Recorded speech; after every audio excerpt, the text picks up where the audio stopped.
नमस्कार, आप देख रहे हैं भारत न्यूज। मैं हूं आपके साथ डिम्पल राणा। आइए देखते हैं आज की बड़ी खबर, लेकिन उससे पहले आप हमारे चैनल को सब्सक्राइब करें ताकि कोई भी खबर आप मिस ना कर पाए। हमारा नेता कैसा हो? राजकुमार सैनी जिंदाबाद। राजकुमार सैनी जिंदाबाद। नेता कैसा हो? राजकुमार सैनी जिंदाबाद। राजकुमार सैनी जिंदाबाद। राजकुमार सैनी जिंदाबाद। गरीबों का नेता कैसा हो? राजकुमार सैनी कैसा हो? मेरा नाम विजय कसाना है, राष्ट्रीय अध्यक्ष भारतीय वीर दल। आज देश के अंदर बहुत बड़ी अफरा तफरी का जो व्यवस्था चल रही है, इसके खिलाफ हरियाणा के अंदर राजकुमार सैनी जी के नेतृत्व में एक बहुत बड़ा गठबंधन बना है, जिस गठबंधन के माध्यम से आज फरीदाबाद की अनाज मंडी के अंदर हजारों की संख्या में यहाँ कार्यकर्ता पहुँच रहे हैं और आज उन मुद्दों को लेकर जिनसे आम आदमी, आम समाज का व्यक्ति पीड़ित है, जैसे कि अभी लोकसभा के अंदर इन्होंने बड़ी चतुराई से लोकसभा में महिलाओं का आरक्षण, जिसमें अगड़े वर्ग की महिलाओं को आरक्षण दे दिया है, जिसके लंबे समय से पिछड़े वर्ग के नेता मुलायम सिंह यादव जी, लालू प्रसाद यादव जी और इस प्रकार के नेताओं ने जिसको बहुत लंबे समय से रोक लगा रखी थी, लेकिन इन्होंने बड़ी चतुराई से पहले स्वयं बैठे हैं अगड़े वर्ग के लोग और अभी अपने महिलाओं के लिए दरवाजे खोलने का काम कर दिया है। इसी के विरोध में आज हम लोग फरीदाबाद के अंदर यहाँ इस विरोध जता रहे हैं। मुख्यमंत्री के और प्रधानमंत्री के पुतले जलाने का दहन करने का काम करेंगे।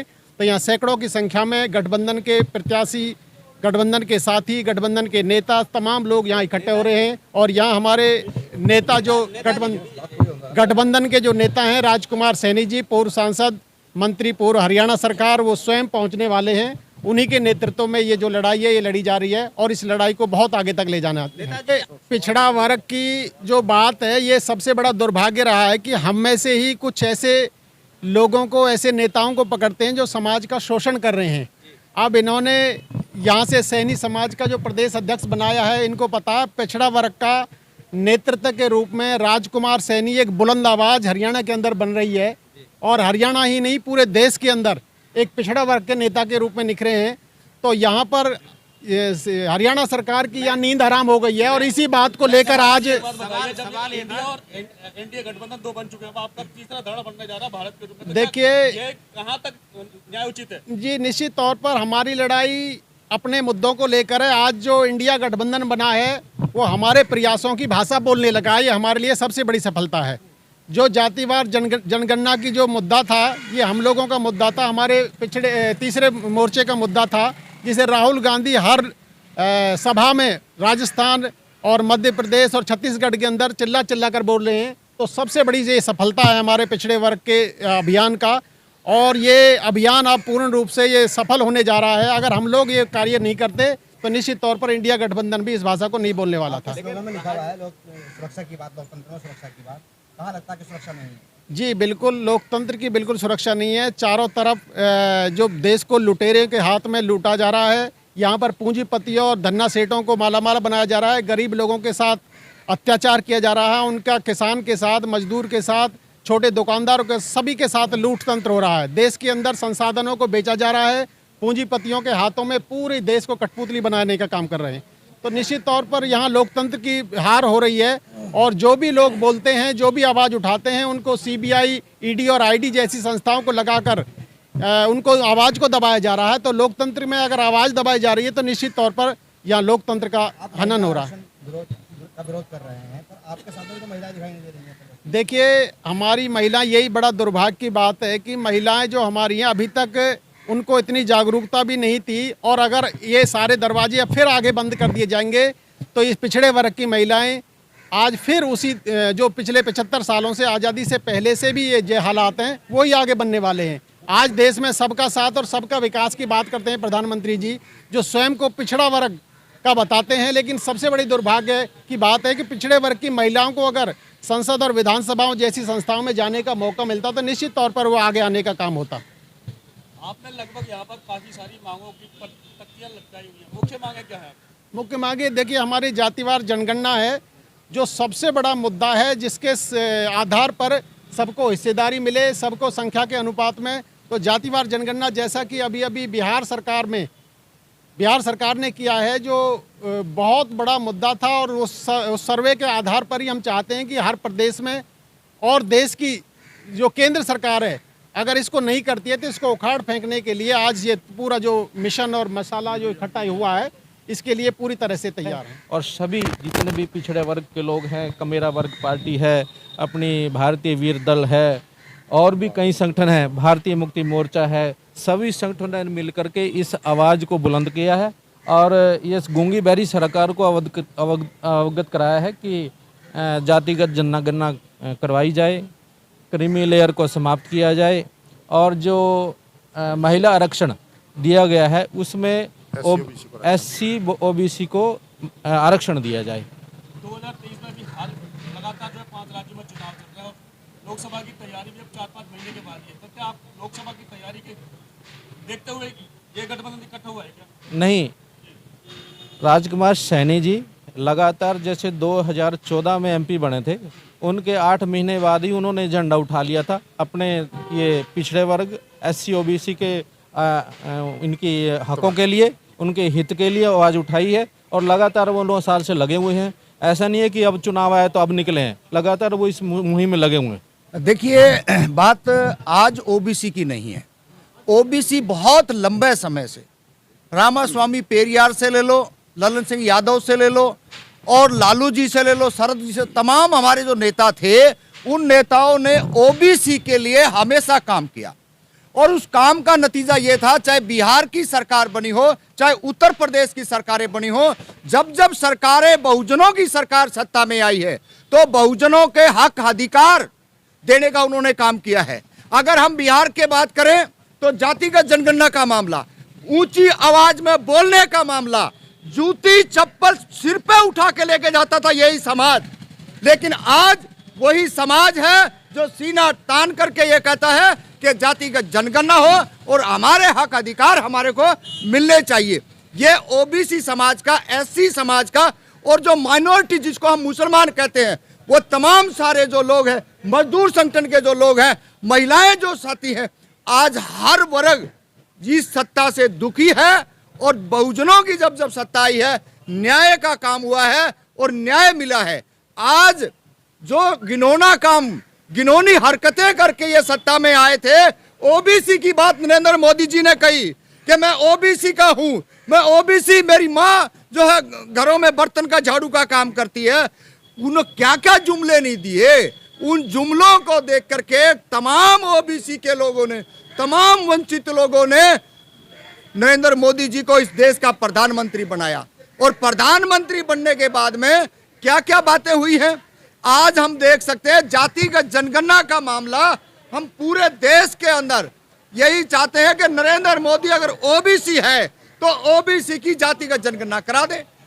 भाई, हम और कोई मांग नहीं कर रहे, आपसे नौकरी मांग रहे नहीं, हम आपसे कुछ और कोई हमारी मांग नहीं है।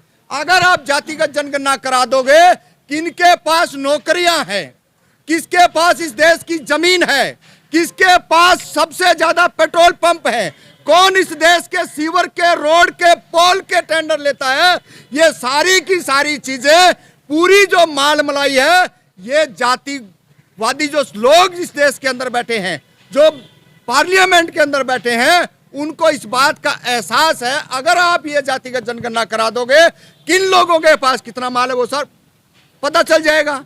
जांगड़ा जी, जिस तरीके से आज भी लगभग कई सारी पार्टियां अलग अलग दिखाई दे रही हैं और सब लोग अलग अलग चेहरे नजर आ रहे हैं, 2024 में अलग अलग रह करके आप एक पार्टी से मुकाबला कैसे कर पाओगे? नहीं, अलग अलग नहीं है, तीसरा मोर्चा, जैसे हमारे साथियों ने बताया ना, ये तीसरा मोर्चा है, ये तीसरा फ्रंट है। उनके हलक में हाथ डाल के जुबान निकालने का काम करेगा। सदियों से हमारे वोट लिए हैं, जब हमारे वोट लिए तो आपने एक ही बात कहा कि OBC के लोगों को जितनी इनकी आबादी है उतना इनको, चाहे पार्लियामेंट हो, चाहे विधानसभा हो, चाहे नगर निगम हो, चाहे सरपंच हो, आपको हक देंगे। अरे 27%, मैं तो धन्यवाद करूंगा इस देश के पूर्व प्रधानमंत्री VP सिंह का, जिन्होंने अपना सब कुछ दांव पे लगा करके और 27% रिजर्वेशन दिया था। ये तमाम सारी जो चीजें हैं, ये हम लगातार ये संघर्ष जारी रहेगा। और लोकतंत्र सुरक्षा पार्टी की वीर दल की और कई संगठनों का संगठन था, उसके लिए आज ये था। जन मुक्ति पार्टी का सीईसी सदस्य देवी दयाल फूले उर्फ देवी दयाल सैनी, आज हम लोग यहाँ तीसरा फ्रंट के माध्यम से इकट्ठे हुए हैं और जो हमारा गठबंधन है उसका उद्देश्य है इस देश में बहुजनों का राज स्थापित करना। जैसा आप सभी को मालूम है, ईवीएम के माध्यम से भारत में लोकतंत्र को खत्म कर दिया गया है, वोटों का अधिकार छीन लिया गया है और ईवीएम को हटाने के लिए मूल निवासी नायक माननीय वामन बेशराम साहब ने पूरे भारत में ईवीएम हटाओ का आंदोलन चला रखा है। तो ये जो बहुजन मुक्ति पार्टी, लोकतंत्र सुरक्षा पार्टी, भारतीय जनराज पार्टी, इंडिया जनता पार्टी, इस तरह से जो 6 पार्टियों का गठबंधन है, ये तीसरा फ्रंट हरियाणा में तैयार हो गया है, जिसके संयोजक माननीय राजकुमार सैनी जी हैं। राजकुमार सैनी जी बहुत तजुर्बेकार, काफ़ी लंबे समय से ओबीसी के हितों की रक्षा, मूल निवासियों के हितों की लड़ाई लड़ रहे हैं। तो आज हम उनके नेतृत्व में यहाँ इकट्ठे हुए हैं और जो ओबीसी का आरक्षण खत्म करने का जो मामला, संविधान को खत्म करने का मामला, ये जो मनुवादी सरकार है, आरएसएस बीजेपी की सरकार है, जिसका जो प्रधानमंत्री, जैसा राहुल ने कहा, प्रधानमंत्री ये नरेंद्र मोदी नहीं बल्कि अडानी है और इस सरकार को मोहन भागवत चला रहा है, प्रधानमंत्री नहीं चला रहे हैं। इसी के साथ सभी को जय भीम, जय भारत, जय संविधान। राजकुमार रोलीवाल, प्रवक्ता लोकतंत्र सुरक्षा पार्टी। सन 1952 में इस देश की पहली लोकसभा का चुनाव हुआ। तब से लेकर आज तक पिछड़े वर्ग की जातिगत जनगणना का मुद्दा, आबादी के अनुपात में आरक्षण का मुद्दा, क्रीमी लेयर का मुद्दा और न जाने महिलाओं को ओबीसी में अभी तुरंत एक मुद्दा जो ओबीसी को आरक्षण महिलाओं को अलग से देने का जो प्रावधान है, उसमें ये जितनी भी देश और प्रदेश के अंदर सरकारें आई, सभी ने पिछड़े, दलित और शोषित समाज के लोगों को पूना पैक्ट से लेकर के आज तक गुमराह करने का काम किया है। हमारा विरोध, हमारा आंदोलन सभी पार्टियों को, सभी इस विचारधारा की, सामाजिक न्याय की विचारधारा के साथियों को और संगठनों को साथ लेकर के तब तक जारी रहेगा जब तक आबादी के अनुपात में पिछड़े, दलित और शोषित समाज के लोगों को उनका हक नहीं मिल जाता। सामाजिक न्याय के मुद्दे पर अंतिम सांस तक ये लड़ाई जारी रहेगी। बहुत धन्यवाद। एक नहीं, मैंने लगभग सभी राजनीतिक दलों के बीच में रह करके, मैं इनेलो के अंदर भी रहा और मंत्री रहा और बंसीलाल की सरकार विकास पार्टी में भी रहा, मंत्री रहा और भजनलाल के साथ भी रहा और बीजेपी में भी रहा। सभी में मैं सभी को चेक करके बता रहा हूं कि कोई भी पार्टी SC ST OBC को सिर्फ लोक लुभावने वायदे तो करती है, लेकिन 75 साल की आज़ादी के बावजूद भी दिया कुछ नहीं। 52% बैकवर्ड क्लासेज का हिस्सा सुप्रीम कोर्ट ने 27 किया और 27 में अब तो हद ही हो गई है कि जो हरियाणा के अंदर SC की भर्ती हुई उसमें OBC सिर्फ 6% पे रह गया और SC समाज जो है ना, जो SC का रिजर्वेशन 23% था, वो 10 पे रह गया। यानी 85% लोग हिस्सा 16% और 15% लोग हिस्सा 84%। और महिला आरक्षण को लेकर के बड़ा बवाल उठ रहा है कि जो है ना, उसमें महिलाओं की SC ST OBC महिलाओं का क्या स्तर रहेगा, उनकी हिस्सेदारी क्या रहेगी। और ऐसे ही जो प्रोफेसर भर्ती हुए, इंस्पेक्टर भर्ती हुए, उसमें OBC की हिस्सेदारी ना के बराबर है। और ऐसे ही प्रदेश के अंदर नरेंद्र मोदी और मनोहर लाल खट्टर कह रहे हैं कि हम जातिगत जनगणना नहीं कराएंगे, क्योंकि अगर जनगणना हो जाती है तो लोग अपना हिस्सा मांगेंगे। हमारा मुद्दा क्रीमी लेयर समाप्त करो, जातिगत जनगणना करो, हिस्सा मुताबिक एक परिवार, एक रोजगार करो, EVM हटाओ। ये हमारे मुद्दे हैं आज के। और इसमें लोकतंत्र सुरक्षा पार्टी के साथ भारतीय कमेरा वर्ग पार्टी के संयोजक भाई प्रोफेसर महेश जी और भारतीय वीर दल के हमारे भाई विजय किसाना जी और बहुजन मुक्ति मोर्चा के भाई देवी दयाल सैनी जी और यहाँ पर और भी भारतीय जनराज पार्टी और कुछ सामाजिक संगठन, पिछड़ा वर्ग संघ के रामफल जांगड़ा जी और बहुत सारे लोगों की एक ही मांग है। मांग अब मांगने का समय नहीं रहा, अब तो ठुकाई करने का समय आ गया है। चुनाव को लेकर आपकी प्रतिक्रिया हो रही है या वैसे? ये चुनाव को लेकर नहीं, चुनाव लड़ा जा रहा है कि अब इनको रास्ता दिखाना है बाहर का। 2024 में चुनाव होने वाले हैं लोकसभा के, आपका थर्ड फ्रंट कहाँ पर है? क्योंकि अभी बात की जा रही है इंडिया गठबंधन आने जा रहा है, फिर आप कहाँ पर? देखिए, इंडिया गठबंधन में जो राहुल गांधी जी कह रहे हैं कि हम अब जातिगत जनगणना कराएंगे, 50% की सीमा भी हटाएंगे, तो हमें लगता है कि 5 राज्यों में उनकी आज भी सरकार है। अगर वो ऐसा करते हैं तो आज ही कर दें नीतीश जी की तरह, जैसे बिहार वालों ने किया वैसे जातिगत जनगणना करें, लोगों को हिस्सेदारी दें। रिजर्वेशन के तहत कांग्रेस ने तो रिजर्वेशन लागू ही नहीं किया था और खारिज कर दिया था।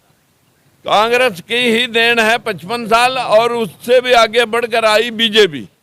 ये वही लोग हैं जो 100 MP कांग्रेस में हुआ करते थे, वो आज 100 MP बीजेपी में बने हुए हैं। उधर से जब जूते पड़ लेंगे तो ये फिर वापस घर वापसी कर लेंगे, और ये एक ही सिक्के के 2 पहलू हैं।